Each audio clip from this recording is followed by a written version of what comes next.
This track was downloaded from FusionBD.com.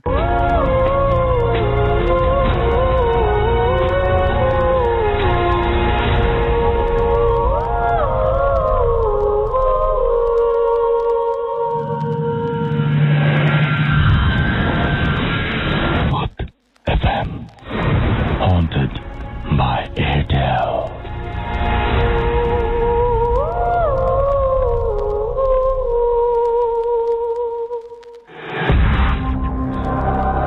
শুনছেন সবসময় radio ফুর্তির সাথে আছে রাসেল, আমার সাথে আছে মাসুম, এবং শুরু হয়ে গেল ভূত এফএম হন্টেড বাই এয়ারটেল।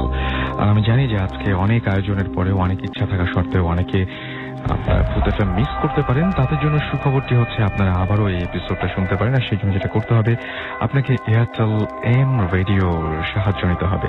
আপনার এয়ারটেল নাম্বার থেকে ডায়াল করুন 4040 এবং সিলেক্ট করুন channel 22 from any Airtel connection, এবং আপনি দেখবেন যে তারপরে এপিসোডের অপশনগুলো চলে আসছে। যেটা পছন্দ হয়, যেটা শুনতে চান বা যেটা মিস করেছেন, সেই এপিসোডটা শুনতে পারেন। নাও listeners can get the Bhoot FM tune as their caller tunes, my tunes from Airtel.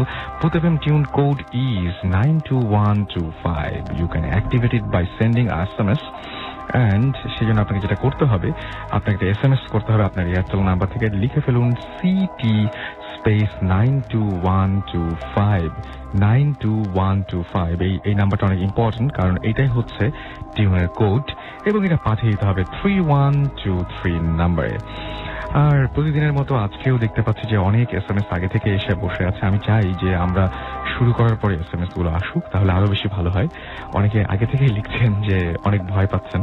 না, আমরা সঠিক তথ্য চাই আপনাদের কাছ থেকে, যে আসলে যেমন লাগে শো তেমনই বলবেন। ভূত এফএম কেমন লাগছে সেটাই বলবেন। শুরু হওয়ার আগে কিভাবে বুঝলেন যে ভালো লাগছে। আর শুরুতেই বলে দিই যে আমাদের SMS করার যে নিয়মটি, আপনার এয়ারটেল নাম্বার থেকে অথবা অন্য যে কোনো নাম্বার থেকে আমাদের SMS করুন। লিখে ফেলুন SHOUT শাউট স্পেস আপনার নাম স্পেস আপনার মেসেজ, পাঠিয়ে দিন 9840 নাম্বারে। এছাড়াও আপনি আমাদের ইমেইল করতে পারেন। অবশ্যই সেটা যদি আপনাদের বড় কোনো ঘটনা থাকে, যে ঘটনাটা আপনার আগামী সপ্তাহে চান এই স্টুডিওতে এসে নিয়ে শেয়ার করতে, বা চান যে আমি পড়ে শোনাই, তাহলে আমাকে অবশ্যই ইমেল করুন। ইমেল করতে হবে আপনাকে নাম, ঠিকানা এবং ফোন নাম্বার সহ। And the email address is bhootfm@radiofurti.fm, which is BHOOTFM@radio RADIOFOORTI.FM। এই হচ্ছে অবস্থা। আমি দেখতে পাচ্ছি অনেক SMS রয়েছে, এবং আমি ইনশাল্লাহ আপনাদের SMS গুলো ব্যাককে পড়বো। এবং আমি জানি যে SMS পড়লে আপনারা খুশি হন, না পড়লে অনেক কষ্ট পান। আমি বুঝি, সবাই বুঝে, মাসুম বুঝে না। তো আমি এখন সরাসরি ঘটনায় চলে যাই। আপনাদের পাঠানো ঘটনা দিয়েই শুরু করছি। আমাকে SMSটি পাঠিয়েছেন আবু তোহা মোহাম্মদ তামাম। এটা কি তামিম হবে কিনা আমি ঠিক জানি না। তিনি একজন পেশায় একজন ছাত্র, মিরপুর 1-এ তিনি থাকেন, এবং তিনি বলছেন যে আমার এই ঘটনাটি 2004 সালের, তখন আমি সবেমাত্র ক্লাস 9-এ। ঘটনাটি আমরা যে বাসায় ভাড়া থাকতাম সে বাসাকে কেন্দ্র করে। বাসাটি মিরপুর বাংলা কলেজের পাশে কোনো এক এলাকায় অবস্থিত। গোপনীয়তা রক্ষার জন্য বাসার নাম উল্লেখ করলাম না। 3তলা বাসাটির 3য় তলায় বাড়ির কেয়ারটেকার এবং 2য় ও নিচতলায় ভাড়াটিয়া থাকত। বাসাটির পরিবেশ খুব সুন্দর ছিল, এবং বাসাটি অত্যন্ত সুন্দর পরিকল্পনা মাফিক তৈরি করা হয়, কারণ এই বাসাতে বাড়িওয়ালাদের থাকার কথা ছিল, কিন্তু বাড়িওয়ালি মারা যাবার পর তারা সপরিবারে আমেরিকা চলে যায়। 2001 সালে নিচতলা ভাড়া নেই আমরা। প্রথম 2 বছর কোনো সমস্যা হয়নি, কিন্তু 3য় বছর থেকে সমস্যা শুরু হতে থাকে। বাসার পশ্চিম পাশে একটি অগভীর জলাশয় ছিল, এবং জায়গাটি ফাঁকা ছিল, কেউ সেখানে যেত না। আমি একদিন গভীর রাতে হঠাৎ ছোট বাচ্চার কান্নার শব্দ শুনতে পাই।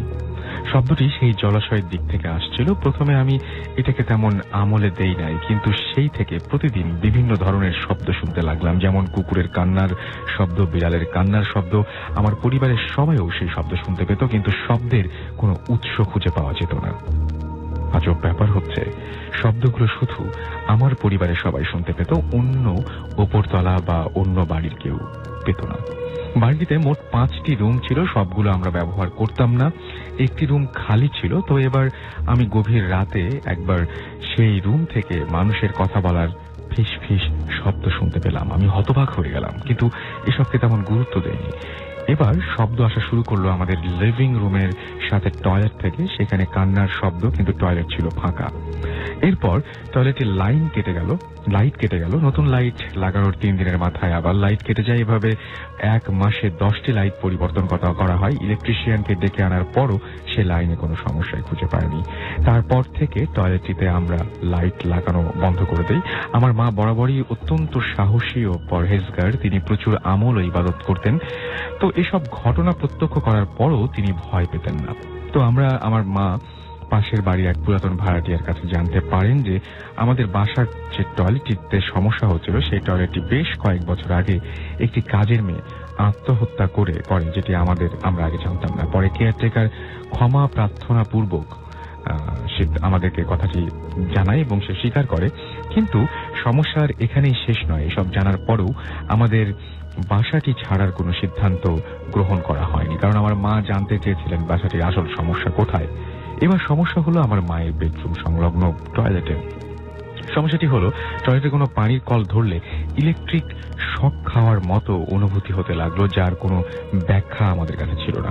এই সমস্যার কিছুদিন পর আমার জন্মদিনের আগের দিন বিকেলে আমরা খাটে শুয়েছিলাম। হঠাৎ ঘুমের মধ্যে আমি স্বপ্নে ওই খাটেই আমাকে বসা দেখলাম এবং 7-8 বছর বয়সী ছোট ছেলে দরজা দিয়ে আমার রুমে প্রবেশ করে আমার খাটের কাছে এসে দাঁড়ায়। ছেলেটির গায়ের রং ছিল কুচকুচে কালো। আমি ভয় পেয়ে গেলাম তাকে দেখে। সে আমার দিকে চোখ বড় বড় করে তাকিয়ে বলল, তুই, তোর মা এবং পরিবারের সবাই এখান থেকে চলে যায়, না হলে একটা বড় ক্ষতি হয়ে যাবে। কথাটি বলার পরপরই সে অদৃশ্য হয়ে গেল আর আমি বিছানা থেকে লাফ দিয়ে উঠলাম। আমার কাছে ব্যাপারটি স্বপ্ন মনে হলো না, মনে হলো সত্যিই ছেলেটি এখানে এসেছিল। তো আমি মাকে গিয়ে সব বললাম। তিনি আমাকে অভয় দিলেন। ঘটনার পরের দিন আমার জন্মদিন ছিল। তো আগের দিন বিকেলে ঠিক সেই সময়ে, আমি যে সময় ছেলেটিকে স্বপ্নে দেখেছি, ঠিক সেই সময় আমার মা ফ্লোরে পা পিছলে পড়ে যায় এবং তার কোমরের হাড়ে ফ্র্যাকচার হয়ে যায়। প্রায় 4 মাস পর্যন্ত তিনি বিছানায় শুয়েছিলেন। এরপর আমি মাকে বাসা পরিবর্তনের কথা বলি, কিন্তু আমার মা তখনও বাসা ছাড়তে চাচ্ছিলেন না। এর কিছুদিন পর আমাদের বাসায় এবং ওপরতলায় এক ভয়াবহ ডাকাতি সংঘটিত হয়। যদিও ডাকাতেরা আমাদের বাসা থেকে তেমন মূল্যবান কিছু পায়নি, কিন্তু আজব ব্যাপার হচ্ছে ডাকাতরা যাবার সময় আমাকে এবং মাকে এই বাসা ছেড়ে যাওয়ার জন্য অনুরোধ করে। তারা বলে যে এখানে আপনারা থাকতে পারবেন না, সবাই শেষ হয়ে যাবেন। কিন্তু কেন শেষ হয়ে যাব তার ব্যাখ্যা তারা দিতে পারেনি। শুধু বলেছে এই বাসায় সমস্যা আছে। আর এই সতর্ক বার্তা শুধু আমাদের জন্যই কেন তা বুঝতে পারলাম না। তো এই ঘটনার পর আমরা বাসা পরিবর্তনের সিদ্ধান্ত গ্রহণ করি। বাসা ছেড়ে যাওয়ার 2 দিন আগে আমার মা মেডিটেশনরত অবস্থায় এক ভয়াবহ দৃশ্য দেখতে পেলেন। তিনি দেখতে পেলেন যে তার বেডরুমের এক পাশে অনেক গভীর গর্ত এবং সেই গর্তের মধ্যে দিয়ে পাশাপাশি শোয়া অবস্থায় 2টি পাথরের কালী মূর্তি শুয়ে আছে।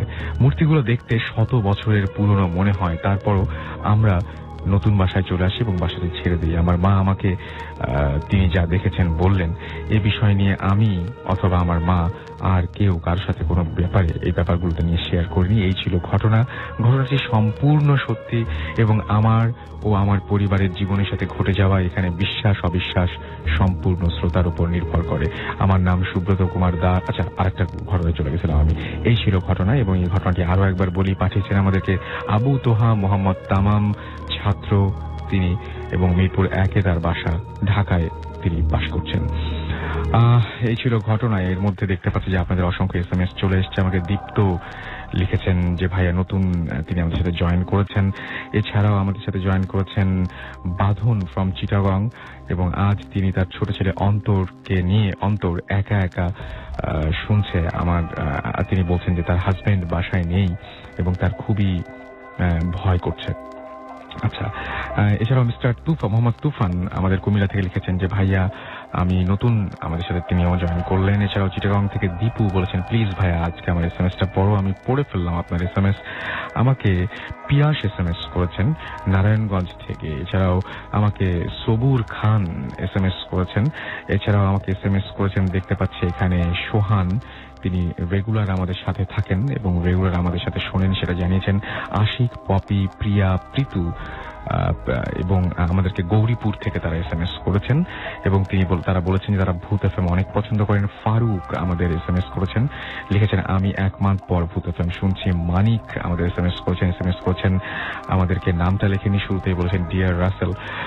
আমি জানি না যে আপনার নামটা কি, শুরুতে নামটা লিখবেন তাহলে খুব সুবিধা হয়। দেলোয়ার নর্দার্ন ইউনিভার্সিটি খুলনা থেকে লিখেছেন এবং তিনি এবং তার রুমমেট একসাথে ছাদের উপরে বসে ভূত FM শুনছেন। এই শীতের রাতে অনেক কষ্ট হচ্ছে, আপনারা নিচে চলে যান কারণ অসুখ করবে এখন ছাদে থাকলে। রনি আমাদের ময়মনসিং থেকে লিখেছেন যে আজকের ঘটনাগুলো তার ভালো লাগছে, কেবল ঘটনাগুলো বলাটা ঠিক হচ্ছে না, মাত্র একটা ঘটনা বলা হয়েছে। রিফাত তিনি কক্সবাজারের বিচে বসে আছেন এবং ভূত FM শুনছেন এবং তিনি লিখেছেন অসম এনভায়রনমেন্ট, রাইট, শোনাটা আপনি অনেক মজা করে শুনছেন বুঝতে পারছি। সাগর আমাদের SMS করেছেন ভূত FM শুনছেন। মুনমুন শান্তিনগর থেকে লিখেছেন যে সামটাইমস আই থিঙ্ক যে তিনি কখনো সময় তার মনে হয় যে ঘটনাগুলো হয়তো সত্যি নয়। হু নোস, আমি ঠিক জানি না, আপনারাই ঘটনা পাঠান। সুতরাং আপনারা যদি সত্যি ঘটনা পাঠান তাহলে ডেফিনেটলি সেগুলো সত্যি। ব্র্যান্ড বস আমাদের লিখেছেন। জাহিদুল আমাদের SMS করেছেন। আনিকা কবির আমাদের SMS করেছেন। জিকু আমাদের SMS করেছেন। আরো অনেক SMS করেছেন। আমরা ঘটনায় চলে যাব, তবে তার আগে কোনো ব্রেক কি আমাদের দরকার আছে? এখন আগে আমরা ঘটনায় যাবো, একটা ছোট্ট ব্রেক নিয়ে আসছি এবং ফিরে আসছি একটু পরেই। যাবার আগে জানিয়ে দিই যে আপনারা যারা SMS করতে চান তারা এয়ারটেল নাম্বার থেকে বা অন্য যে কোনো নাম্বার থেকে আমাদের SMS করুন, লিখে ফেলুন SHOUT শাউট স্পেস আপনার নাম স্পেস আপনার মেসেজ, পাঠিয়ে দিন 9840 নাম্বারে। আর আমাদের ইমেল অ্যাড্রেস হচ্ছে bhutfm@radiofurti.fm। Stay tuned to Radio Furti and don't stop the Furti.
Chittagong থেকে দীপু লিখেছেন যে মানে যারা ভয় পাচ্ছেন তাদেরকে আমি বলবো যে আপনাদের আসলে কিছু বলা নেই, আপনারা এনজয় করছেন ভয়টাকে।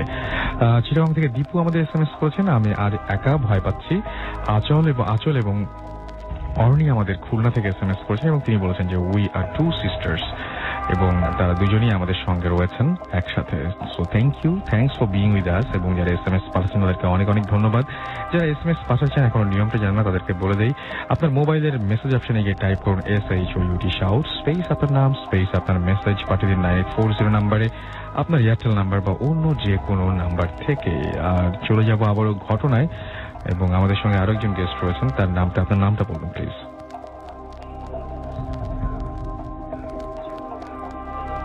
আচ্ছা, এক সেকেন্ড, আমার মনে হয় যে ওখানে একটু সমস্যা আছে, আপনি বরং আমাদের সাথে এইখানে এসে জয়েন করেন প্লিজ। জি, ঠিক আছে, একটু কাছ থেকে বলতে হবে। ওকে, হ্যালো ওকে, হ্যালো লিসনার্স, আমি মোহাম্মদ ইরফান খন্দকার বলছি পাইনিয়ার ডেন্টাল কলেজ থেকে। ফার্স্ট অফ অল আমি এই অপরচুনিটি নিতে চাই কিছু মানুষকে ধন্যবাদ জানানোর জন্য, স্পেশালি সব লিসনার্স যারা এখন শুনছেন, এবং পাইনিয়ার ডেন্টাল কলেজে আমাদের 14 ব্যাচের যারা স্টুডেন্ট আমাদেরকে সাপোর্ট করার জন্য, এবং যারা শুনছেন এখন আমাদের কলেজের সিনিয়র ভাই বোনেরা এবং জুনিয়ররা যারা শুনছেন, থ্যাংকস ফর ইউর সাপোর্ট। এবং অলসো টিচার্স যারা শুনছেন সবাইকে ধন্যবাদ। আমিও বলবো যারা ইন্সপায়ার করেছেন আপনাদেরকে, তাদেরকে বলবো বেশি বেশি করে ইন্সপায়ার করুন, যারা আমরা বেশি বেশি করে গেস্ট পাই এবং আপনাদের ভালো ভালো সব ঘটনা উপহার দিতে পারি। Thank you guys. প্রথমে আমরা এখন কাহিনীতে চলে যাই। আচ্ছা, কাহিনীটা হচ্ছে পল্টনের একটা বাসায় আর কি হয়। আমার বাসাটা হচ্ছে আমার ফুপির বাসা। তো কাহিনীটা হচ্ছে আপনার 15-16 বছর আগের কাহিনী হবে। আমি তখন ক্লাস 2 বা 3-তে পড়ি আর কি। তো আগে বাসার একটু ইতিহাস না বললে হয় না।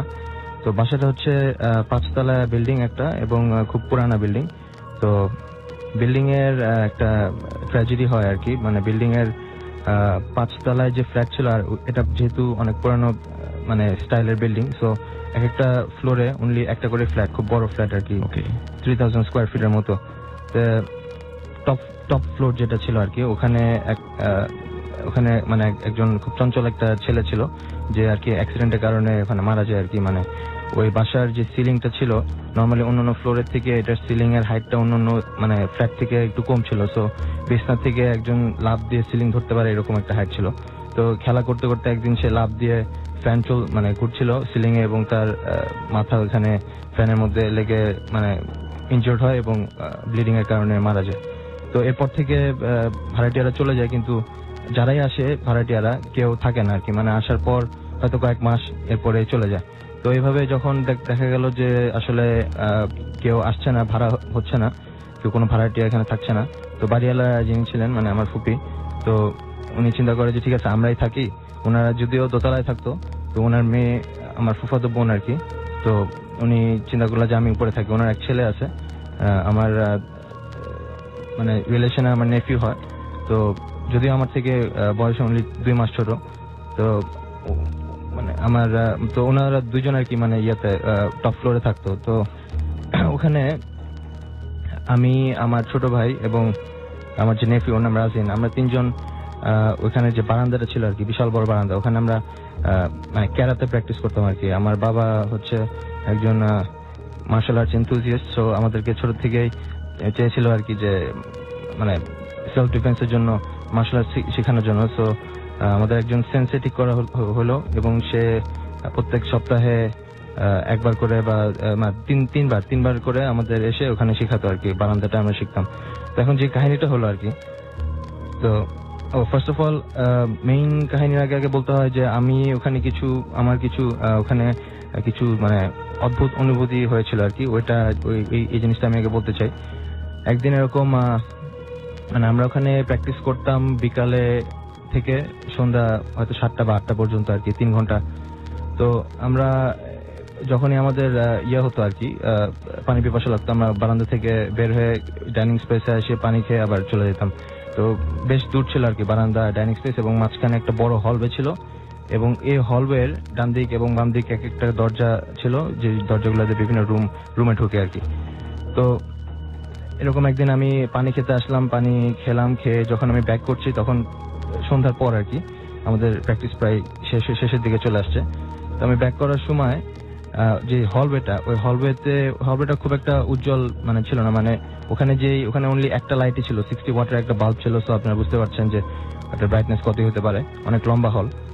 তো এখন ওইখানে আমি যখন হাঁটা শুরু করলাম, ওই হলওয়ের মাঝপথে বাথরুমের দরজা ছিল আর কি, ওখানে একটা বাথরুম ছিল। তো আমি হাঁটা শুরু করলাম, যখন বাথরুমের দরজাটা পার করার পর আমি আমার পিছে আমার মতো ফুটস্টেপস আর কি শুনতে পারলাম। মানে ফ্লোরটা যেহেতু ছিল মোজাইকের আর পুরানা ছিল, সো ওখানে মোজাইকের, আসলে ভাই আপনি মনে হয় বুঝতে পারবেন, মানে মোজাইকের যদি পুরান ফ্লোর হয়, পাড়া দিলে কিন্তু একটা শব্দ হয়, কিচকিচ করে একটা শব্দ হয়।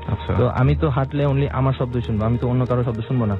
কিন্তু আমি ওই সময় আমার পিছে অন্য মানে আরেকজনের শব্দ শুনতে পারছিলাম। তো আসলে আমি ওই সময় ওই জিনিসটা অত ভাবে মূল ঘটনায় চলে যায়। তাহলে মূল ঘটনাটা এই জিনিসটার পরে মানে আমার একটু হয়েছিল যে এখানে একটু মনে হয় কোনো ঝামেলা থাকতে পারে। আমি আসলে ছোট ছিলাম, আমি জিনিসটা করতে পারিনি। তো কিছুদিন পর থেকেই আমাদের ওখানে প্র্যাকটিস বন্ধ করে দিল। আমার বাবা বললো যে না, এখানে না, অন্য জায়গায় আমাদের ঠিক করা হলো। তো আমি তখন রাজদিনকে জিজ্ঞেস করলাম যে কি এরকম কেন। তখন ও তো প্রথমে বলতে চায় না আমাকে, পরে বললো একদিন যে নর্মালি সন্ধ্যার পরে উপরে ওকে একা যেতে দেওয়া হয় না বাসায়, ওর মা ওকে সবসময় নিয়ে যায় রাতে ঘুমানোর সময়, আবার পরের দিন নিচে নিয়ে আসে পড়ে। ওকে, তো এখন একদিন এরকম ওনার মা তো মানে ওর মা অফিসে কাজ করে আর কি, তো অফিস করতে গেছে। তো ওই দিন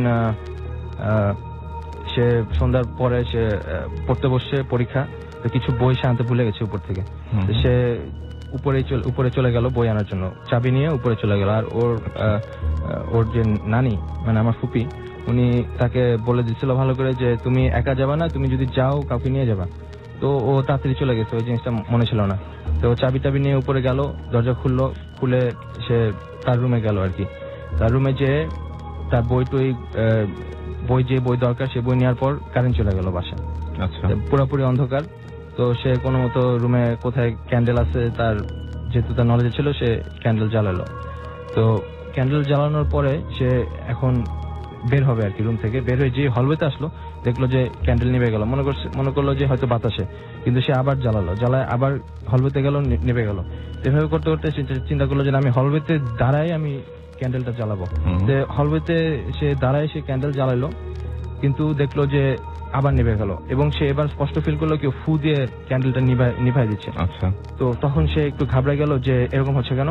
তো সে চিন্তা করলো আমি এখন তার মায়ের রুম, যেটা আর কি একদম হলওয়ের একদম শেষ মাথায় একটা রুম আছে, সে ওখানে যাবে আর কি। ওখান থেকে সে মানে লাইটার আছে আর কি, সে লাইটার নিয়ে আসবে আর কি, লাইটার নিয়ে জ্বালাবে। লাইটার তো নিভে আবার ইনস্ট্যান্টলি আবার অন করা যায়। তো সে যখন হাঁটা শুরু করলো, অন্ধকারের মধ্যে হাঁটা শুরু করলো হলওয়ে দিয়ে, তখন সে হাফওয়ে যাওয়ার পরে সে মানে শুনতে পারলো যে পিছ থেকে কে জানি হাঁটছে, তার সাথে পিছে কে জানি হাঁটছে, ফুটস্টেপ। তো সে প্রথমে থেমে পিছে তাকালো, অন্ধকার, সে তো কিছু দেখতে পারছে না। তো সে আবার যখন কন্টিনিউ করলো হাঁটা, তখন সে আবার মানে শুনতে লাগলো আর কি যে পিছে কে জানি হাঁটছে। তো মানে এরপর সে ভয় পেয়ে গেল এবং সে দৌড় দিল। সে পিছে তার মানে দৌড়ের যে ফুটস্টেপ, দৌড়ালে যে ফুটস্টেপ হয় ঠিক মানে সেরকমই ফুটস্টেপ সে শুনতে লাগলো আর কি পিছে। তো সে তাড়াতাড়ি তার মায়ের রুমে যে দরজাটা সিটকি নিয়ে আটকে দিয়ে সে বিছনায় শুয়ে পড়লো। বিছনায় শুয়ে লেপ ছিল, লেপ দিয়ে পুরো গা ঢেকে ফেললো, এবং সাথে সাথে বিছনার পাশে একটা ইন্টারকম ছিল যেটা দিয়ে নিচে কথা বলা যায়, দোতলায় ফোন করা যায়।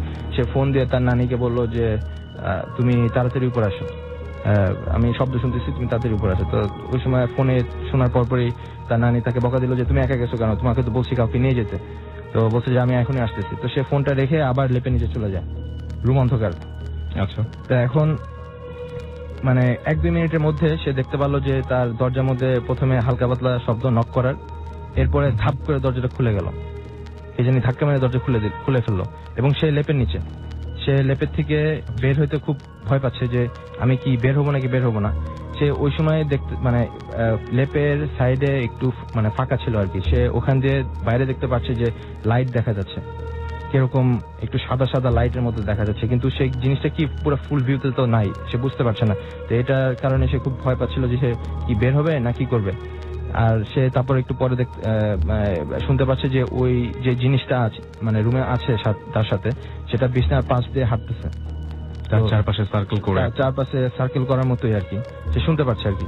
তো এখন সে যখন প্রায় 1-2 মিনিট এভাবে যখন হতে থাকলো, সে তারপরে ডিসিশন নিল মানে এখন ডু অর ডাই সিচুয়েশন, তার কিছু একটা করতে হবে। তার হয়তো সে ভয় পাচ্ছে, সে যদি এখানে থাকে তার কিছু করে ফেলবে জিনিসটা। আর সে চিন্তা করতেছে আমি যদি এখন পালাই তাহলেও তো আমাকে ধরতে পারে, কিন্তু সে ডিসাইড করলো যে না, আমাকে পালাইতে হবে যেমনি হোক, কারণ না পালালে মানে অ্যাটলিস্ট পালালে তার একটা চান্স আছে এখান থেকে এসকেপ করার। তো সে লেফটটা খুলে দৌড় দিল, তার মানে দরজা যেখানে ছিল রুমের দরজার দিকে দৌড় দিল, এবং সে তখন যেটা দেখতে পারলো যে রুমের দরজার সামনে একটা সাদা আলোর মতো একটা কিছু ওখানে আছে আর কি, দাঁড়িয়ে আছে আর কি, মানে বাতাসে ভাসতেছে। তো সে যেহেতু দৌড়ের অ্যাটেম্প মানে অলরেডি নিয়ে নিছে, সে আর থামে নাই, সে এক চিল্লানি দিয়ে দৌড়ায় সেই আলোর ভিতর দিয়ে মানে ভিতর দিয়ে চলে গেল আর কি, আলোর ভিতর দিয়ে ঢুকে গেল বডিটা, ঢুকে বের হয়ে সে হল বেঁধে হাঁটা শুরু করলো দরজার দিকে। এখন এমনিতে অন্ধকার, কিন্তু ওর পিছে আলো, সে দেখতে পাচ্ছে, মানে সে তো যেহেতু অন্ধকারটা তো কিছু দেখার কথা না, কিন্তু আলোটা তার রাস্তা, সামনের রাস্তা যেখানে সে দৌড়াচ্ছে সেখানে মানে পিছ থেকে আলো আসার কারণে সে সামনে একদম মেইন ডোরটা দেখতে পাচ্ছিল যেখানে থেকে বের হতে হবে। সে দৌড়াচ্ছে আর পিছ থেকে আলোটা সামনে, সে বুঝতে পারছে যে তার পিছে আলোটা দৌড়ে আসছে। সে দৌড়াতে মেইন গেটে যখন গেল, যায় সে মেইন গেট খোলা, মেইন গেটের দিকে যাওয়ার সাথে সাথে দেখলো যে তার নানি উপরে চলে আসে কাজের মানুষদেরকে নিয়ে। এসব তাদেরকে তো জড়ায় টড়ায় ধরলো যে এরকম কি জানি আছে পিছে, কিন্তু তারা তাকে দেখলো কিছু নেই, পুরো অন্ধকার। তারপরে নিচে নিয়ে গেল, নিচে নিয়ে যাওয়ার পর ওকে তো আসলে এগুলো কিছুই বলা হয়নি। পরে ওর মাও আসলো রাতে ওই দিন, তারপরে এগুলো সব ওকে বলা হলো যে হয়েছে এখানে, তুমি আর উপরে যাবে না। এরপর থেকে উপরের থেকে তাদের যে জিনিস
তারপরে সে ভয় পেয়ে গেল যে আমি এটা কি দেখতেছি, আমি কবরস্থানে এসে আমি কি দেখতেছি, কবরস্থান মোস্ট পবিত্র প্লেস ইন দ্য ওয়ার্ল্ড, কিন্তু আমি এটা কি দেখতেছি, আমি এরকম দেখতেছি কেন, এত মানুষ দেখতেছি কেন, এখানে একটু একটু একটু মানুষ ছিল না, আমি যখন দেখি একজন মানুষ, কিন্তু ঘুরে দেখলে ওই মানুষটা নাই আর, যে মুখে কাপড় দিয়ে মুখে হাত দিয়ে কাঁদছিল সে নাই, ওর ছোট ছেলে মানে আমার চাচাতো ভাইটা কাঁদছিল, ওইটা ও দেখতে পায়, সবগুলো সব সিন দেখতে পায়, দুইজন একসাথে দেখছে, দুইজন একসাথেই দেখছে, মানে অদ্ভুত একটা ব্যাপার। তো চাচা মানে আর নড়তে পারছে না, সামনে আগাতে পারছে না, কিছুতেই আগাতে পারছে না, সে স্টেপ দিতেই পারছে না। তখনও তার থেকে ওই কবরস্থান মানে জানাজার স্থানটা একটু দূরেই, তখন সে দূর থেকে দেখলো একজন লোক দৌড়ে আসছে, ছিল একটা হুজুর, আচ্ছা ওইখানকার একজন হুজুর, যে নর্মালি কবর জিয়ারত করতে এসে 2-8 কালাম পড়ে, লোকদের সাথে এসে তাকে নিয়ে যায়। সে দৌড়ে এসে, আপনি এখানে কি করেন? এখানে তো আমরা রাত 12টার পর কোনো ভিজিটর ঢুকতে দিই না, আপনি কেন আসছেন? আপনাকে তো এখানে, আপনি কিভাবে ঢুকলেন এখানে? আমি তো গেট খোলা পাইছি, ভাই আমাকে বাঁচান। সে খুবই অসহায় বলে যে আমাদের বাঁচান। এটা বলতে বলতে সে পড়ে গেল, সে আর হাঁটতে পারতেছে না। তো ওই হুজুর তাকে কষ্ট করে ধরে নিয়ে, আমরা যা সবাই জানি যে কবরস্থানে ঢোকার পর 2 তলা একটা বিল্ডিং আছে যেখানে হুজুরা থাকে, তো তাকে নিয়ে সে রুমে নিয়ে যায়, পানি খাওয়ায়, তাকে নর্মাল কন্ডিশনে নিয়ে আসে, এবং নিয়ে আসার পর বলে আপনার কখনো আজিমপুর কবরস্থানে রাত 12টার পরে আসবেন না, কাউকে নিয়ে আসবেন না, একাও আসবেন না, কাউকে নিয়েও আসবেন না, কারণ 1টার পর 12টার পরে আমরাও প্রায় অনেক সাউন্ড শুনি, কিন্তু আমরা এটা ওভারলুক করে যাই। আমাদের দেখেন একটা জানালাও খোলা না, আমরা কোনো জানালা খোলা রাখি না এখানকার, আমরা জানালা বন্ধ করে ঘুমাই যাই। তো এখন সেই সময় আপনি চান্স পেয়েছেন, ঢুকে গেছেন, আপনার এটা কখনোই করবেন না।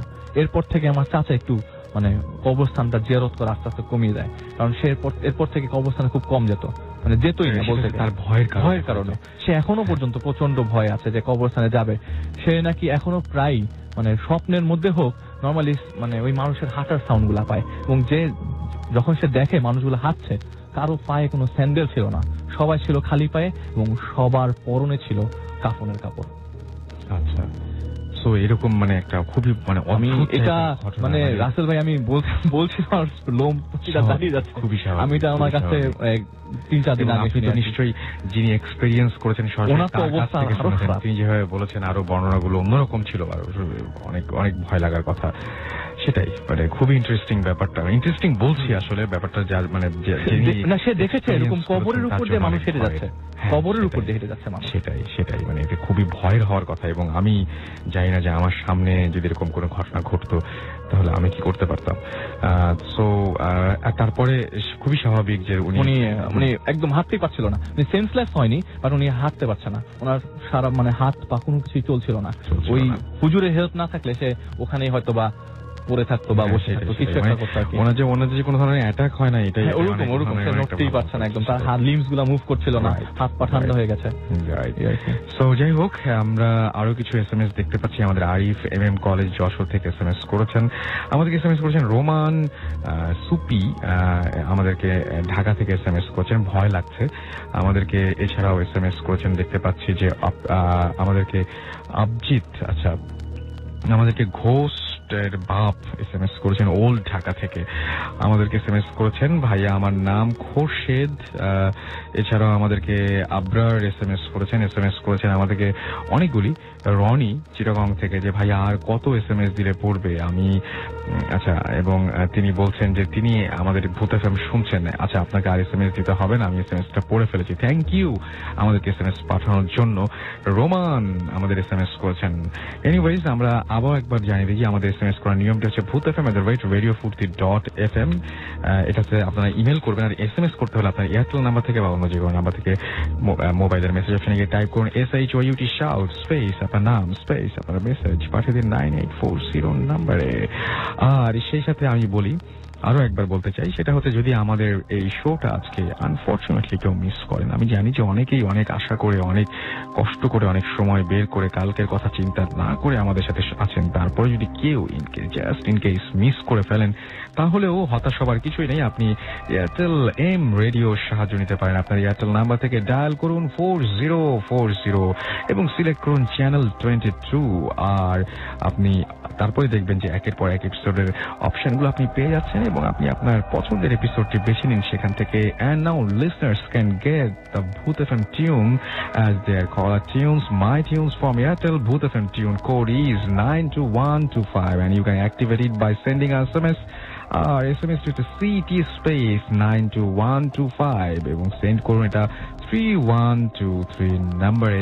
চলে যাব আমাদের পরবর্তী ঘটনায় এবং আমরা আমাদের আরো একজন আছেন যিনি আমাকে আসলে অনেকবার গত সপ্তাহেও বারবার করে বলছিলেন এই সময় তিনি এসেছিলেন গত সপ্তাহে এবং ইনফ্যাক্ট এই সপ্তাহে এসেছেন এবং তিনি অনেক কষ্ট করে অনেক স্টাডি করে নাকি মানে কিছু প্রমাণ পেয়েছেন যে আসলেই প্যারানর্মাল ব্যাপার সত্যি এবং এই সমস্ত ব্যাপার আছে। তো আমরা তার মানে তার যে মতামত সেটা আমরা তার মতামত হিসেবে ধরে নিচ্ছি এবং তার কাছ থেকে শুনতে যাচ্ছি। বলুন আপনার নামটা বলুন।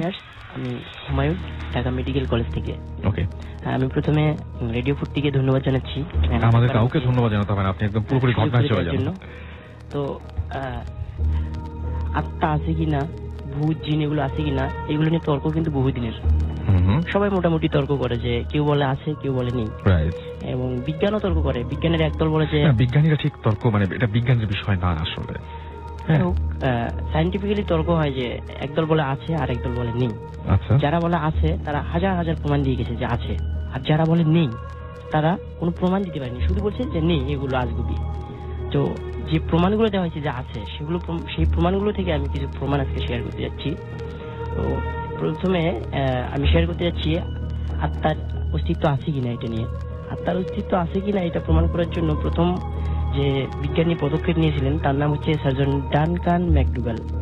উনি একজন চিকিৎসক ছিলেন, আমেরিকান চিকিৎসক। উনি 6 জন যক্ষা রোগীকে নিয়ে পরীক্ষা করেছিলেন ওনার হাসপাতালে। তো 6 জন রোগীকে উনি বুঝতে পেরেছিলেন যে এরা মারা যাবে কিছুক্ষণের মধ্যেই। তারপর ওদেরকে রাজি করানো হয়েছিল যে আপনাদের মরার আগে ওজন মাপবো। তো ওরা রাজি হয়েছিল। তারপর তাদের ওজন মাপা হয়েছিল।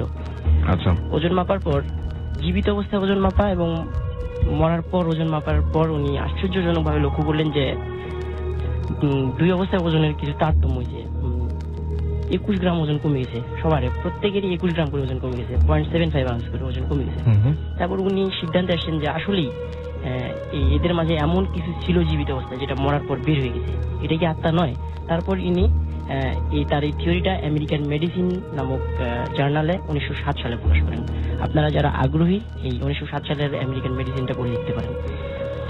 ওকে, আত্মা তো বেরিয়ে গেল, আত্মাটা মানে যে হোক, মানে কিন্তু ব্যাপারটা হচ্ছে এখানে ভয়ের পার্টটা কি? পার্ট এখানে যে আত্মাগুলো বের হয়ে যাচ্ছে এবং আমরা এখানে এবং আমাদেরকে যে আমরা বিভিন্ন সময় বিভিন্ন ধরনের প্যারানর্মাল অ্যাক্টিভিটি দেখতেছি, অ্যাবনর্মাল অ্যাক্টিভিটি দেখতেছি, এই আত্মাগুলি হয়তো আমাদের, আমি প্রমাণ করার চেষ্টা করতেছি যে আসলে এগুলো ঘটে। ওকে ওকে, তারপরে এছাড়া বিজ্ঞানীদের একটা কাজ হচ্ছে কি, একজন যদি কোনো থিওরি দেয় আর একজন কি করে এটা নিয়ে মানে এটাকে ভুল প্রমাণ করার জন্য চেষ্টা করে। তখন লস অ্যাঞ্জেলস পলিটেকনিক ইনস্টিটিউটের একজন শিক্ষক এইস লাভ টুইনিং উনি কি করলেন, ইঁদুর নিয়ে গবেষণা শুরু করলেন যে আসলে কি আত্মা আছে। তিনি 70টা ইঁদুর জীবিত অবস্থায় ওজন মাপলেন, তারপর পটাশিয়াম সায়ানাইড প্রয়োগ করে মরার পর আবার ওজন মাপলেন। তারপর দেখলেন যে ওই একই কাহিনী, ওজন কমে যায়। তাহলে প্রমাণিত হচ্ছে যে আত্মা আছে এবং আমরা যে ভয় পাচ্ছি, অ্যাবনর্মাল অ্যাক্টিভিটি দেখতেছি, ভূত দেখতেছি, অবশ্যই এই আত্মার কারণে হয়তো বা দেখতেছি। আমার যেটা মনে হচ্ছে এখনো যে অনেকে ঘরের মধ্যে বিড়াল দেখেন, অনেকে অনেক কিছু দেখেন যে মানে হয়তো দেখা গেল যে ওইখানে আসলে অনেকদিন আগে একটা বিড়াল মারা গিয়েছিল। আর আপনারা যারা ওজন মাপতে আগ্রহী তারা physically weighing of the soul বইটি পড়তে পারেন। তাহলে কিভাবে ওজন মাপা যায়, কিভাবে কি করতে হবে, এখানে হয়তো বা সবকিছু পাবেন।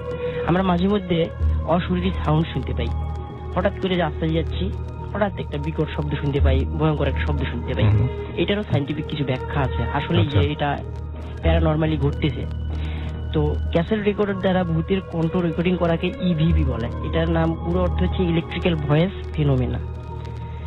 আচ্ছা, এগুলো তো গেলই, এগুলো আমরা শুনতে চাই না। আমরা যেটা শুনলাম যে সেটা হচ্ছে আপনি যে বললেন যে মোটামুটি আপনার কথা হচ্ছে যে আত্মার একটা ব্যাপার আছে এবং সেটা আমাদের শরীরের মধ্যে আলাদা একটা জায়গা আছে যেটার একটা ওজন আছে আর কি, এবং সেটা ওজনের তারতম্য ঘটে একটা মানুষ যখন জীবিত থাকে এবং তারপরে যখন মানুষটি মারা যায় তারপরে তার তারতম্য ঘটে। সুতরাং আপনি বলতে যাচ্ছেন যে এই আত্মাটা হয়তো আশেপাশে কোথাও, মানে আমি ঠিক মানে আমাদের খুব আজব লাগছে যে যেই মুহূর্তে মানুষটি মারা গেল সেই মুহূর্তে যদি ওজনটা সত্যিই কমে যায় এবং আপনি আপনার কথা যদি সত্যি হয় এবং আত্মাটা যদি তখনই বের হয়ে যায় ঘর থেকে, সো আমি জানি না ঘর তো চারিদিকে বন্ধ থাকলে কি হবে।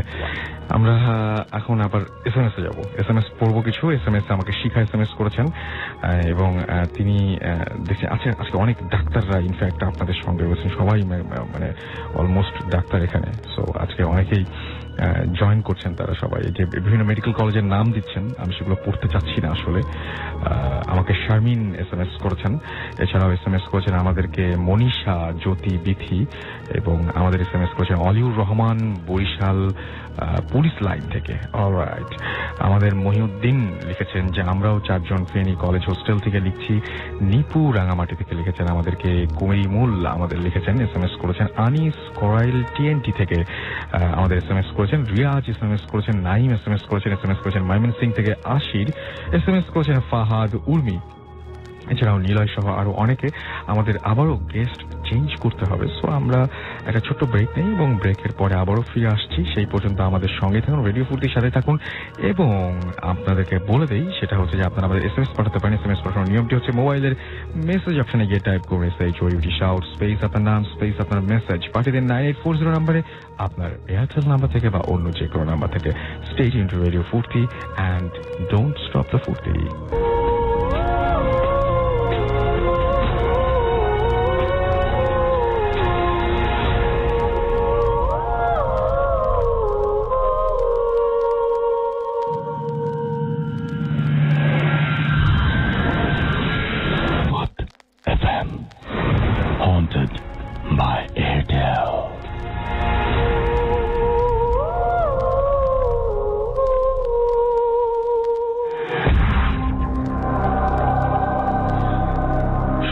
রেডিও ফুর্তি আর চলছে ভূত FM হন্টেড বাই এয়ারটেল। আমি আছি রাসেল এবং আমার সঙ্গে মাসুম আছেন এবং সেই সাথে রয়েছেন আমাদের গেস্টরা। আমরা কথা না বাড়িয়ে সরাসরি ঘটনায় চলে যাব, কারণ আমরা এখন অনেকগুলো ঘটনা আমাদের কাছে রয়েছে। সো আপনারাও কেউ ঘুমিয়ে যাবেন না, আমাদের সঙ্গেই থাকুন। আমি দেখতে পাচ্ছি যে অনেকে SMS-ও করছেন এখনো পর্যন্ত, যারা আমাদের সঙ্গে আছেন তাদেরকে অনেক অনেক ধন্যবাদ এত রাত পর্যন্ত আমাদের সঙ্গে থাকার জন্য। আমি দেখতে পাচ্ছি নাইম মোহাম্মদপুর থেকে লিখেছেন যে তিনি ঘরে একা শুয়ে ভূত FM শুনছেন। জাহিদ আমাদের SMS করেছেন সৈকত গোরস্তান রোড বরিশাল থেকে।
আমার পাশে কেউ আছে কিনা।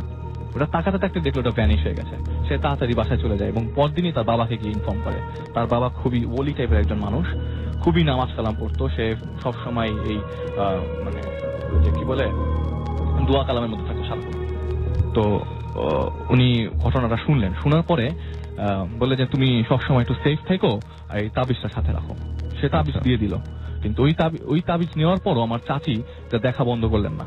সে একদিন ছাদে উঠলো, একটু মানে ওনার একটু স্বাস্থ্য ছিল আর কি, ছাদে ডায়াবেটিসের পেশেন্ট, সে ছাদে উঠে প্রায় হাঁটতো।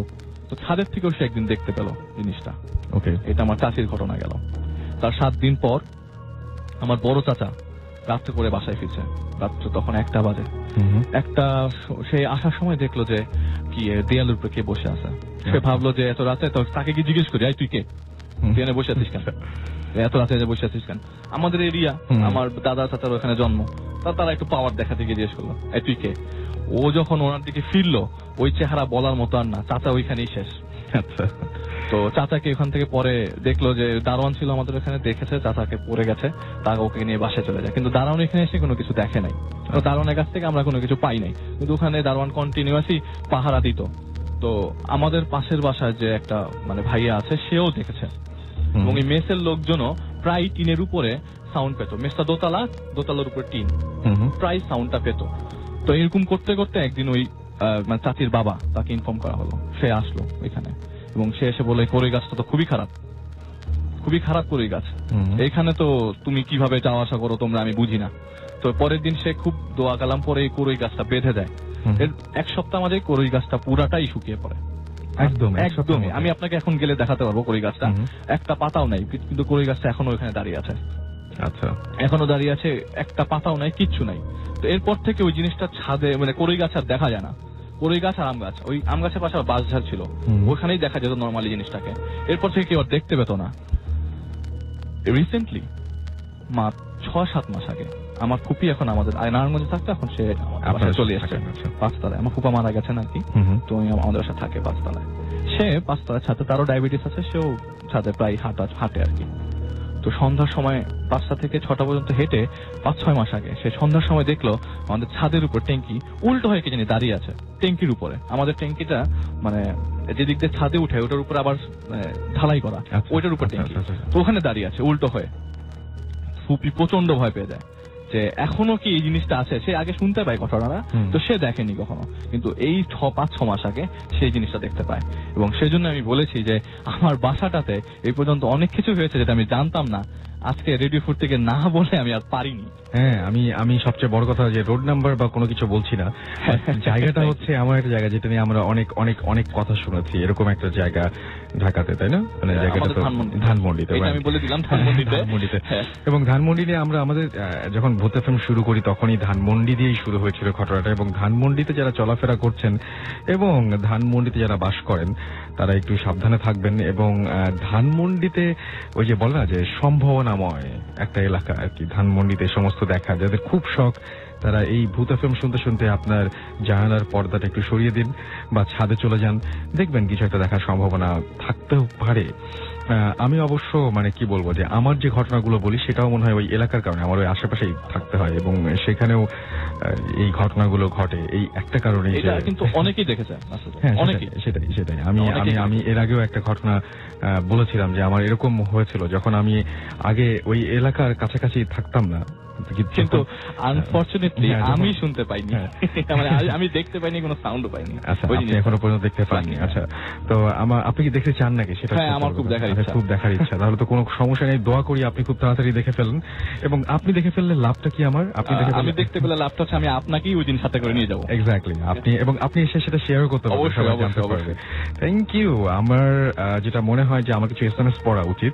আমাকে ডুয়েট থেকে লিখেছেন আমাদেরকে যে আচ্ছা, ডুয়েট থেকে লিখেছেন, নাম লেখেন নাই। নাম না লিখলে আমি আসলে বুঝতে পারছেন যে আপনি কি। আকবর সবুজ আমাদের এসএমএস করেছেন, অর্ণব 007 আমাদের এসএমএস করেছেন, এছাড়াও সাজিদ সুরভি আমাদের এসএমএস করেছেন, আমাকে এসএমএস করেছেন লাইকিমন, এছাড়াও আমাদের এসএমএস করেছেন তারিকুল, এছাড়াও অর্ণব আমাদের এসএমএস করেছেন, রুমেল আমাদের ফেঞ্চুগঞ্জ থেকে আবারও এসএমএস করেছেন এবং আসল ভাই প্লিজ আমার এসএমএসটা পড়ো। আমার বাসায় তাল গাছের নিচে বসে আমরা 3 বন্ধু একসাথে শুনছি। বা আপনারা একটা কাজ করুন, শোনার সময় তাল গাছের দিকে তাকিয়ে থাকবেন। পৃথা আমাদের SMS করেছেন ফ্রম বরিশাল। ভাইয়া আমি এর আগে অনেক SMS করেছি বাট পড়া হয়নি। রুহুল এবং নোভা আমাদের ময়মনসিংহ থেকে SMS করেছেন, আমাদেরকে লিখেছেন যে আচ্ছা রাসেল ভাই আলিফ ভাইয়ের স্টোরিগুলো পুরোই ফাটিয়ে দিয়েছে। আলিফকে থ্যাঙ্কস বলা উচিত। Thank you. নাম কি? নামটা লিখেন নাই। আচ্ছা ভাইয়া যেই আমাকে থ্যাংক ইউ দিয়েছেন, থ্যাংক ইউ সো মাচ। কষ্ট করে রাত 1:33 বাজে এখন আমার মানে ঘটনাগুলো শোনার জন্য থ্যাংক ইউ সো মাচ। সেটাই আমার পক্ষ থেকে অনেক অনেক ধন্যবাদ। ঝিলিক, রুবা, নিপা, বৃন্দা, নাবিলা, জালালাবাদ, রাজীব, রাবেয়া মেডিকেল কলেজ থেকে আমাদের SMS করেছেন যে আমরা সবাই ভূত FM শুনছি, থ্যাংক ইউ সো মাচ। আমাদের আবারও SMS করেছেন শারমিন ময়মনসিংহ থেকে। SMS করেছেন আমাদের জিয়াউর রহমান গোলাপপুর, দুর্গাপুর, রাজশাহী থেকে। এছাড়া আমাদেরকে সানমুন কুম SMS করেছেন এবং আমাদেরকে আরো অনেকেই দেখতে পাচ্ছি। রাফসান খান SMS করেছেন শান্তিনগর থেকে এবং তিনি বলছেন যে রাসূল আমি ধানমন্ডিতে ভূতের গলি আছে। আচ্ছা তাই, আচ্ছা ভূতের গলি, ধানমন্ডিতে ভূতের গলি নামে একটা, ধানমন্ডির কাছে আছে ভূতের গলিতে, যেখানে আমি এক সময় থাকতাম আর কি। হ্যাঁ, কিন্তু ওখানে ভূত আছে বলে আমার মনে হয়নি। ওখানে আমার খুব মানে ওখানে ভূতের চাইতে বড় কথা হচ্ছে আমি কোনোদিন ওখানে ভূত দেখতে পাইনি, কিন্তু ওখানে ভাই আমার একবার ছিনতাই হয়েছে, ছিনতাইকারীর সাথে দেখা হয়েছে, ভূতের সাথে দেখা হয়নি। তবে তারা ছিনতাই যারা করেছেন তারা ভূত ছিল কিনা আমি বলতে পারবো না, কারণ আমি তখন প্রচন্ড ভয় পেয়েছিলাম। This track was downloaded from FusionBD.com. অস্ত্রের মুখে পড়েছিলাম আর কি। এনিওয়েজ, আমাকে আরজু SMS করেছেন, এছাড়াও SMS করেছেন আমাকে SMS করেছেন। এছাড়াও দেখতে পাচ্ছি লিভার বয়, আচ্ছা লাভার বয় হবে এটা, আসলে লাভার বয় SMS করেছেন। এছাড়াও আমাকে SMS করেছেন দেখতে পাচ্ছি ইমু চট্টগ্রাম ইউনিভার্সিটি থেকে। যাই হোক, যারা SMS পাঠাচ্ছেন তাদেরকে SMS পাঠানোর নিয়মটি বলি। মোবাইলের মেসেজ অপশনে চলে যান, সেখানে গিয়ে টাইপ করুন SHOUT শাউট স্পেস আপনার নাম স্পেস আপনার মেসেজ, পাঠিয়ে দিন 9840 নাম্বারে আপনার এয়ারটেল নাম্বার থেকে বা অন্য যে কোনো নাম্বার থেকে। শুনছেন সব সময় রেডিও ফুর্তি, চলছে ভূত FM হন্টেড বাই এয়ারটেল। আমরা চলে যাব নেক্সট ঘটনায়, এন্ড আমাদের নেক্সট যে গেস্ট রয়েছেন তার নামটা একটু বলবেন প্লিজ। হাই লিসনার্স, আমি ফাহাদ মুদাসসির, ঢাকা মেডিকেল কলেজ। ওকে, জি। সবার আগে ধন্যবাদ জানাই যারা এই শীতের রাতে কষ্ট করে ভূত FM শুনছেন তাদেরকে। সঙ্গে ধন্যবাদ জানাই আমার ফ্রেন্ড সার্কেলকে সহ অন্যান্য সহপাঠী এবং ভাই বোনদের। তো আমি যে গল্পটা শেয়ার করব সেটা হচ্ছে আজ থেকে অনেক আগের ঘটনা। এটা হচ্ছে আমার এক ফ্রেন্ড অতনু তার চাচার কাছ থেকে শোনা। তো তার চাচা মানে যখন শুনছিলেন যে আমরা ভূত FM আসছিলাম, তারপর তিনি আমাদেরকে গল্পটা শুনিয়েছিলেন। তো ঘটনাটা হচ্ছে 1974 সালের ঘটনা। তো ওনার মানে অতনুর চাচার বন্ধু অরিঞ্জয়, তিনি তখন একটি বন্দরে চাকরি করেন, চট্টগ্রাম বন্দরের ঘটনা এটা। তো তিনি যখন চট্টগ্রাম বন্দরে চাকরি করেন, সরকারি চাকরি হওয়ার কারণে মানে তিনি সেখানে একটি কোয়ার্টার পান। তো কোয়ার্টারে তিনি ছিলেন একটি রুমে, মানে রুমটা দক্ষিণ দিকের একটি রুম, অনেক সুন্দর, মানে বাতাস টাতাস সবসময় আসে, এরকম একটা রুমে ছিলেন। তো প্রথম 5-7 দিন অনেক ভালো কাটলো তার। তিনি হঠাৎ মানে নোটিস করলেন যে তিনি মনে হয় নুপুরের শব্দ শুনতে পাচ্ছেন ঘুমের মধ্যে। তো হঠাৎ জেগে উঠলেন, জেগে উঠে দেখলেন যে কিছুই না, তারপর আবার ঘুমিয়ে গেলেন। তো পরের দিন উনি যখন বারান্দায় বসে কলাম লিখছিলেন, মানে উনি একটি কাগজে কলাম লেখেন, তো উনি যখন কলাম লিখছিলেন এমন সময় তার দারোয়ান তার রুমে আসলো, এসে কোনো কথা না বলে একটি চিৎকার দিল, চিৎকার দিয়ে সে সেখান থেকে চলে গেল। তো তিনি জানতে চাইলেন যে কেন চিৎকার দিয়ে চলে গেল। পরের দিন সকালে দারোয়ানের সাথে দেখা হলো, তিনি দারোয়ানকে জিজ্ঞেস করলেন যে তুমি কি কাল আমার ওখানে আসছিলে? তখন বলল যে হ্যাঁ আমি আসছিলাম। তো বলল যে তুমি কোনো কথা না বলে কেন চলে গেছো? তখন বলল স্যার আপনার পিছনে একটা মহিলা দাঁড়িয়ে ছিল এবং মহিলা মানে পিকট আকৃতির একটা চেহারা, মুখে রক্ত ছিল। তো উনি বললেন যে তুমি এসব কি বলতেছো, আমি তো রুমে একা ছিলাম, আমার রুমে কেউ ছিল না। তো উনি ভাবতেছেন যে হয়তো মানে ভুল কিছু দেখছেন, দেখে এইসব কথা বলতেছেন। তো তিনি অফিস থেকে আবার বাসায় আসছেন, বাসায় এসে মানে খুব ক্লান্ত ছিলেন, তো ঘুমিয়ে গেছেন। তো যখন রাত মাঝরাতের মতো এরকম সময় তিনি মানে শুনতে পেলেন যে নুপুরের শব্দ জোরে জোরে শোনা যাচ্ছে। তো নুপুরের শব্দে তার ঘুম ভাঙলো। ঘুম থেকে উঠে তিনি পানি খাবেন, এরকম মুহূর্তে তিনি দেখলেন যে তার খাটের পিছনে একটি মহিলা দাঁড়িয়ে আছে। তো উনি বললেন যে তুমি কে? উনি তো ভয় পেয়ে গেছেন, যে বলতেছেন তুমি কে, কেন বা এত রাতে এখানে? তো বলছে, ও মহিলা বলতেছে আমি তোমার কোনো ক্ষতি করব না। তখন জিজ্ঞেস করলেন তুমি ক্ষতি করবে না, তাহলে এখানে কেন? তো বলতেছে আমার কিছু কথা আছে, সেগুলো তোমাকে বলবো। তো এই বলবো বলেই সে হারিয়ে গেল। যাই হোক, সেই রাতে তার ঘুম হলো না অরিঞ্জয় চৌধুরীর। পরের দিন অরিঞ্জয় চৌধুরী আবার আসলেন, আবার মানে ঘুমিয়ে গেছেন। তো মাঝরাতের দিকে আবার সেই নুপুরের শব্দে তার ঘুম ভাঙলো। তো এরকম সময় তিনি মানে দেখতে পেলেন যে তার দরজায় কি জানি নক করছে। তো দরজা খুলে দেখেন যে সেই মহিলা, তার মুখে রক্ত ছিল।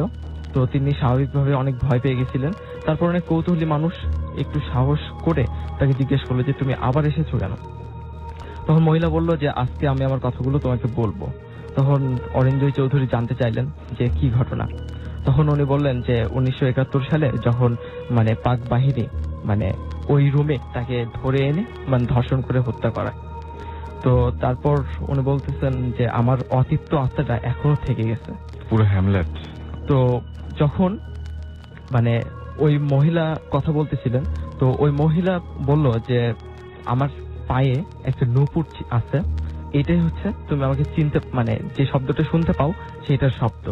তো উনি বিশ্বাস করলেন না। তো উনি বললেন যে তোমাকে যে মানে এভাবে মেরে মানে ফেলেছে তার প্রমাণ কি? তখন বললেন যে আমার কবরটা এই মানে কবর মানে আমাকে মাটি চাপা দিয়ে রাখা হয়েছে এরকম জায়গায়। তো পরের দিন উনি কি করলেন, মানে নিজে না গিয়ে সরাসরি পুলিশকে ইনফর্ম করলেন এবং পুলিশকে নিয়ে তিনি ঘটনাস্থলে গেলেন। ঘটনাস্থলে যেয়ে দেখেন যে এরকম একটি জায়গায় মাটি চাপা দেওয়া আছে এবং তুলে যে লাশটা দেখলেন, লাশ তো না মানে আর কি হাড় হাড্ডি ওখানে পড়েছিল। এবং তিনি একটি জিনিস খেয়াল করলেন, সেখানে একটি নূপুর পড়েছিল। তাতে মানে তিনি যেটা ভাবলেন যে মহিলাটা সত্যি বলছিল এবং মহিলার সাথে যে ঘটনাটা ঘটছিল সেটা সম্পূর্ণ বাস্তব। ওকে, থ্যাংক ইউ সো মাচ। ঘটনাটা অনেকটা যে হ্যামলেট টাইপের, বাট হচ্ছে যে ঘটনাটা যিনি বলেছেন তার পরিচয়টা আমি জানি, আপনি আমাকে বলেছিলেন। এবং তিনি একজন খুব মানে কি বলবো যে একটা ভালো একটা কলামিস্ট, মানে বিখ্যাত স্বনামধন্য একজন কলামিস্ট, তিনি এই ঘটনাটা বলেছেন। সো থ্যাংক ইউ আমাদের সাথে ঘটনাটা শেয়ার করার জন্য। আমি একটা হচ্ছে আমি আসলে মুভির নাম গুলিয়ে ফেলি, তো এই যে আত্মাও মাঝে মাঝে মিথ্যা